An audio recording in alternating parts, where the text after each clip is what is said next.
Hello guys, so நம்ம கையில் வந்து பார்த்தீங்கன்னா ஹோண்டா ரீசெண்டாக லான்ச் பண்ண ஹார்னட் CB2 125. ஸோ இது வந்து பார்த்தீங்கன்னா இப்போ ரீசெண்டாக லான்ச் பண்ண ஒரு மாடல் தான். நிறையா ஷோரூம்ஸில் அவைலபிளாக இருக்குது அண்ட் இன்னுமே வந்துட்டுருக்குன்னே சொல்லலாம்.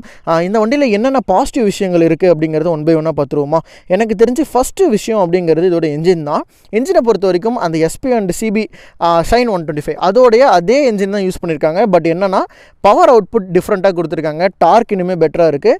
இன்றைக்கி மார்க்கெட்டில் இருக்கக்கூடிய 125cc இந்த பைக் தான் வந்து பார்த்தீங்கன்னா பவர்ஃபுல் அண்ட் அதிக மைலேஜ் கிடைக்கக்கூடிய ஒரு 125cc இந்த வண்டி தான் நம்ம சொல்லலாம்.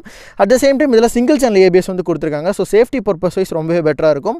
ஆல் LED சிஸ்டம், அதாவது ஹெட்லைட்லேருந்து ரியர் லைட் இண்டிகேட்டர்ஸ் எல்லாமே நமக்கு வந்து பார்த்தீங்கன்னா இந்த வண்டியில் LEDs வருது. TFT டிஸ்பிளேவும் கொடுத்துருக்காங்க. ஸோ TFT டிஸ்பிளே அப்படின்னு பார்க்கும்போது நமக்கு அந்த ப்ளூடூத் பேரிங்கோட 10x10 நேவிகேஷன்ஸ் வரக்கூடிய அதே டிஸ்பிளே தான் வந்து கொடுத்துருக்காங்க. ஸோ இந்த வண்டியோடைய லுக்ஸ் அண்ட் டிசைன்ஸ் என்ன மாதிரி இருக்குது அண்ட் இந்த லுக் உங்களுக்கு பிடிச்சிருக்கா அப்படிங்கிறதையும் கீழே கமெண்ட் பண்ணுங்கள்.